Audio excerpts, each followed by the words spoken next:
Hello everyone. So बच्चों, chapter 4 expression using letters and numbers. हम ये चैप्टर को पेज वाइज का कवर कर रहे हैं बच्चों।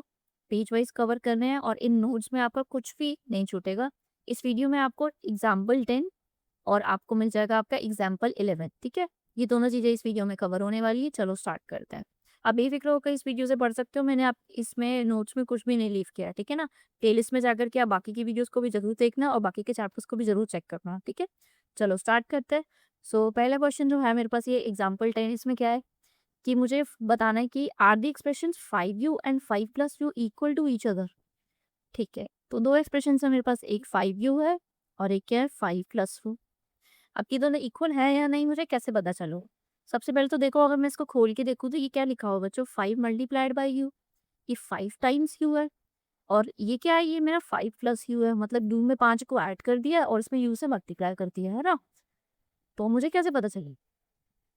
अब इसको पता करने के लिए एक तरीका ये हो सकता है कि हम इसमें ना वैल्यू पुट करके देखते हैं। कुछ वैल्यू पुट करते हैं, जैसे मान लो कि मैं यू को ना 2 पुट कर देती हूँ दोनों के दोनों एक्सप्रेशंस में। अब इसमें अगर 2 को पुट करेंगे तो 5 × 2 करेंगे तो आंसर में मेरे पास क्या आएगा, 10 आएगा। इधर अगर 2 पुट करेंगे तो 5 + 2 करेंगे तो यहाँ पे आंसर 7 आएगा। अब ये दोनों आंसर्स इक्वल तो नहीं है मेरे पास। सो इट मीन्स ये दोनों एक्सप्रेशन मेरे इक्वल नहीं है, क्योंकि जब भी मैं एक ही वैल्यू को दोनों एक्सप्रेशन में डालूंगी तो मेरा आंसर मेरे पास सेम आना चाहिए, ठीक है ना। अब जैसे कि फॉर एग्जांपल मैं आपको एक एक्सप्रेशन दे दूं कि 4x + 1 और एक एक्सप्रेशन में दे दूं 4x + 4। ठीक है, ये दो एक्सप्रेशंस है। आप दो तरीके से चेक कर सकते हो, एक तो वैल्यू पुट कर लो। ठीक है, वैल्यू पुट करके दिखता है, जैसे मान लो कि पुट x इक्वल्स टू 2। ठीक है, इन दोनों के दोनों एक्सप्रेशंस में दो रखेंगे हम। 4x की वैल्यू को यहाँ पे 2 रखा +1। फिर इस केस में क्या है, यहाँ पे 4x की वैल्यू को 2 रखोगे +4। अब आंसर चेक करते चलो। 4 × 2 + 1 3 होता है, तो आंसर मेरे पास आया 8 2। इधर चेक करते हैं, 4 2 ज़ा, जब यहाँ पे बीच में कोई साइन नहीं होता बच्चों, इसका मतलब क्या होता है, 4 × 2 ठीक है। सो 4 × 2 इज 8 और 8 + 4 इज 12। सो यहाँ पर इन दोनों में क्या हुआ, इन दोनों में तो वैल्यू सेम आई है, तो ये दोनों एक्सप्रेशन मेरे क्या हुए, ये दोनों एक्सप्रेशन मेरे इक्वल है ना। एक और तरीका भी था कि मैं ये वाला एक्सप्रेशन है ना हमारा ब्रैकेट वाला, मैं इसको पूरा सॉल्व कर लेती है। जैसे देखो, यहाँ पर ये बाहर मल्टीप्लिकेशन में है तो ये अंदर डिस्ट्रीब्यूटिव प्रॉपर्टी से चला जाएगा, तो यहाँ पर मैं आपको करके दिखाती हूँ। ये 4x + 1 है, ठीक है। तो ये अंदर जाके मल्टीप्लाई हो जाएगा तो ये 4x हो जाएगा, 4 × x। फिर ये 4 1 से भी मल्टीप्लाई होगा तो ये क्या बन जाएगा, 4 × 1। तो आंसर मेरे पास क्या आ जाएगा, 4x + 4। अब आप देखो, ये वाला जो एक्सप्रेशन आया सॉल्व होके और जो ये वाला एक्सप्रेशन जो मेरे पास दूसरा एक्सप्रेशन था, ये दोनों के दोनों क्या है, इक्वल है ना। देखने से ये पता चल रहा है एक ही एक्सप्रेशन है। तो या तो आप ऐसे सॉल्व करके देख लो या फिर तो आप क्या करो, वैल्यूज को पुट करके देख लो। अब ये जो बुक में लाइन की हुई है इसको भी पढ़ लेते हैं। The expression 5u means 5 times the number you. ठीक है, 5 टाइम्स द नंबर, ये तो मैंने अभी बताया आपको। The expression 5 + u means 5 more than the number you. हाँ, ये भी पता है हमको। These two being different operations should give different values called most values of you. अब ये दोनों क्या है, ये दोनों डिफरेंट हमारे जो है एक्सप्रेशंस है, इसलिए ये लोग डिफरेंट वैल्यूज देंगे हमें, डिफरेंट वैल्यूज ऑफ यू के लिए। ठीक है, यू की डिफरेंट वैल्यूज के लिए हमें डिफरेंट डिफरेंट आंसर्स मिलेंगे इसके। ये दोनों इक्वल नहीं है। अब ऐसे ही हमें नेक्स्ट क्वेश्चन देखो, यहाँ पे दे रखा है इन्होंने, हमें इसमें भी चेक करना है, वैल्यूज पुट करके चेक करना है। कह रहा है fill in the blanks below by replacing the letter numbers by different numbers. An example is shown, then compare the values of 5u and 5 + u। इन दोनों में क्या करना है, डिफरेंट वैल्यूज को पुट करेंगे। जैसे देखो, 5u था तो यहाँ पे इन्होंने u को 2 पुट किया, तो 5u का मतलब क्या होता है, 5 × u, इट मीन्स 5 × 2 5 2 सा 10, और 10 की वैल्यू इन्होंने यहाँ पे लिख दी। अब इस केस में u की जगह पे क्या पुट करना है, 11 पुट करना है, तो 5 11 सा 55। ठीक है, इस केस में क्या करना है, 5 पुट करना है, तो 5 × 5 इज 25। इस केस में क्या पुट करना है मुझे, 8 पुट करना है, तो 5 8 आर 40। नेक्स्ट यहाँ पे देखते हैं। इस केस से मुझे 11 पुट करना है, जैसे यहाँ पे देखो उन्होंने करके दिया हुआ है, u की जगह 2 पुट किया तो 7 आना, ठीक है। 5 + 2 करोगे तो 7 आ जाएगा, और इस केस में देखो 5 + 11 करोगे तो यहाँ पे क्या आ जाएगा, 16 आ जाएगा। इस केस में देखो 5 + 8 करेंगे तो क्या आ जाएगा, 13 आ जाएगा। इधर 5 + 5 करेंगे तो क्या आ जाएगा, 10 आ जाएगा, है ना। अब यहाँ पे इसका बढ़ते हैं, क्या कह रहे हैं, if the expressions 5u and 5 + u are equal then they should take the same value for any given value of u। वही बात जो मैंने आपको की है कि कोई भी गिवन वैल्यू ऑफ यू हो तो उनकी सेम वैल्यू होके आंसर आने चाहिए, है ना। But we can see that they do not, so these two are expressions are not equal to each other. ठीक है, इस तरह से हमने इसको प्रूफ करके बता दी। चल, अब ऐसे ही एक और क्वेश्चन है मेरे पास यहाँ पर, इसको भी सॉल्व करना है। इसमें मेरे पास दो एक्सप्रेशंस कौन से हैं, देखो, are the expression 10y-3 and 10 bracket में y-3 इक्वल बताना है मुझे। ठीक है, तो सबसे पहले तो उसको खोल के पढ़ लेते हैं, ये क्या है, 10/-3 शॉर्ट फॉर 10, ये है। ठीक है ना, इसको अगर मल्टीप्लीकेशन का साइन बीच में लगा दोगे, क्योंकि मैंने आपको बोला है कि बीच में कोई साइन नहीं होता, तो मल्टीप्लीकेशन का साइन होता है। इसका मतलब है कि 3 less than 10 times of y, 10 times of y में से 3 कम करते हैं, है ना।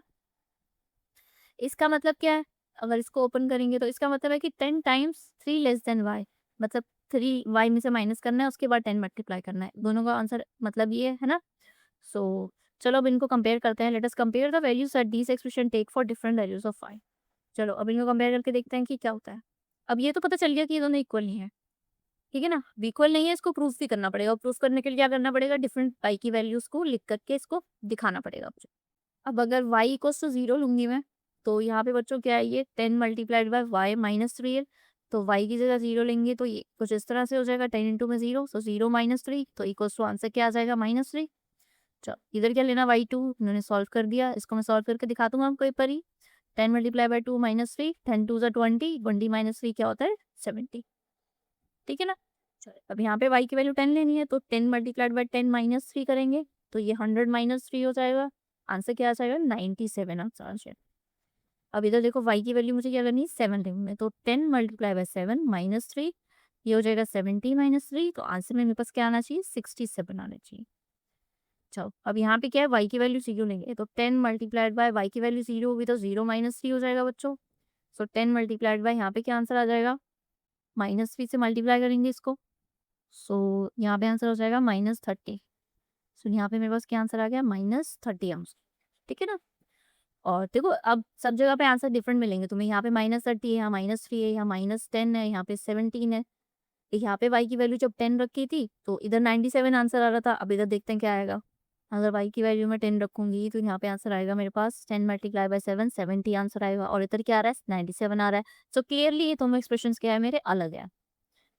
अब इस केस में 7 पुट करना है, तो चलो 7 पुट करते हैं। 7-3, 10 मल्टीप्लाइड बाय 4, आंसर आ जाएगा 40। सो सबकी जो हमारे आंसर्स हैं वो डिफरेंट आए हैं, है ना। सो इट मीन्स ये दोनों के दोनों एक्सप्रेशन मेरे इक्वल नहीं है। ओके, चल नेक्स्ट क्वेश्चन चलते हैं। नेक्स्ट अब देखो यहाँ पे कुछ थोड़ा सा अलग हो गया है, ठीक है ना। इसमें क्या करना है, एग्जाम्पल 11 में कि what is the sum of the numbers in the picture, unknown values are denoted by letter numbers. ठीक है, कुछ अननोन वैल्यूज है और कुछ हमारे पास नंबर्स दिए गए हैं। So there are many ways to go about it, here we show some of the. अब क्या करना है ना, इसको एक ही तरह से सॉल्व नहीं करना है, इसको तीन तीन तरह से सॉल्व करके दिखा रखा है। कि एक तो हमने कर रखा है adding row wise, row wise मतलब देखो, जैसे पहले ये वाली रो ले ली, फिर ये वाली रो ले ली, फिर ये वाली, और फिर ये वाली रो, ऐसे होती है बच्चों, ठीक है ना। और जो कॉलम होते हैं वो ऐसे होते हैं।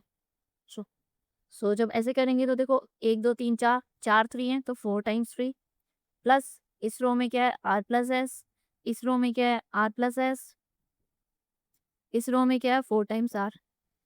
इन सबको ऐड करके वैल्यू आ सकती है ना। सो क्या आंसर आ जाएगा यहाँ पे, 4 3 12, प्लस आर प्लस एस का क्या होगा, आर प्लस एस ही रहेगा ये तो, है ना। और इसका भी यही रहेगा, आर प्लस एस ही। इसका क्या आंसर आ जाएगा, 12। फिर क्या करेंगे, 12 + 12 करेंगे, 24 आ जाएगा। और यहाँ पे 1 आर और 2 आर कितने हो जाएंगे, 2 आर, और 2 एस कितने हो जाएंगे, यहाँ पे 2 एस हो जाएंगे। इस तरह से इसका आंसर आ जाएगा यहाँ पे, है ना। अब सेकंड वे में हम इसको कैसे करेंगे, एडिंग लाइट टर्म्स टुगेदर। अब जितनी भी लाइट टर्म्स है, मतलब देखो जैसे 3 है, बहुत कितने 3 है, 1 2 3 4 5 6 7 8, सो 8 टाइम्स 3 कर लिया। और आर कितने हैं, आर 2 है, तो आर को आर से प्लस कर लिया और एस को एस से प्लस कर दिया। अब इस केस में भी देखो आंसर सेम आएगा, 8 3 24, प्लस आर क्या होगा, 2 आर, और 2 एस प्लस एस क्या होगा, 2 एस। देखो इसमें भी ये आंसर था, इसमें भी ये आंसर था, है ना। फिर adding the upper half and doubling gives, इस फिगर को ना हाफ में डिवाइड कर लिया। देखो ये वाला और ये वाला देखो सेम ही तो है पोर्शन, तो पहले इसको लिख लेते हैं, जैसे 4 टाइम्स 3 लिख लिया इसको, इस पूरे को क्या है, ये 4 टाइम्स 3 है ना, 4 टाइम्स 3 लिख लिया, प्लस और क्या है यहाँ पे आर प्लस एस है। फर्स्ट हाफ मेरा यही है, फिर इस पूरे को ही मैंने क्या किया, मल्टीप्लाई बाय 2 कर दिया यहाँ पे, देखो 2 टाइम्स ऑफ फर्स्ट हाफ। फिर इसको सॉल्व करेंगे। अब इसको कैसे सॉल्व करेंगे, देखो 2 मल्टीप्लाई बाय, सबसे पहले ब्रैकेट के अंदर की चीज़ों को सॉल्व करते हैं। 4 3 ज़ा 12 प्लस आर प्लस एस हो जाएगा, ठीक है, ये निकल के आएगा।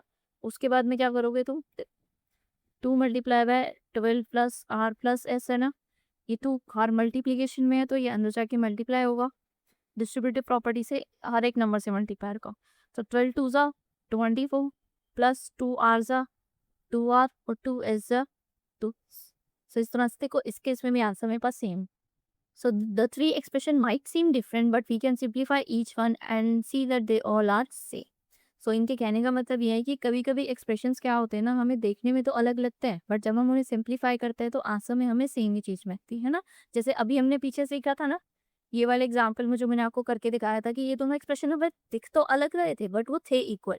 और वो इक्वल है कैसे पता चलेगा, जब तक आप उसे लास्ट तक सिंप्लीफाई नहीं करोगे, ठीक है ना। सो इस तरह से इसको सॉल्व किया हमने, और ये हमारा खत्म हो गया एग्जाम्पल 11। अब इसे नेक्स्ट वीडियो में मिलते हैं बच्चों, और इससे अगला हम करेंगे, इससे नेक्स्ट वीडियो में आपका फिगर इट आउट करेंगे, ठीक है। सो बच्चों, वीडियो पसंद आई है तो इसको लाइक करके और चैनल को सब्सक्राइब करो, और प्लेलिस्ट को भी जरूर एक बार चेकआउट करना, ठीक है। Thank you so much.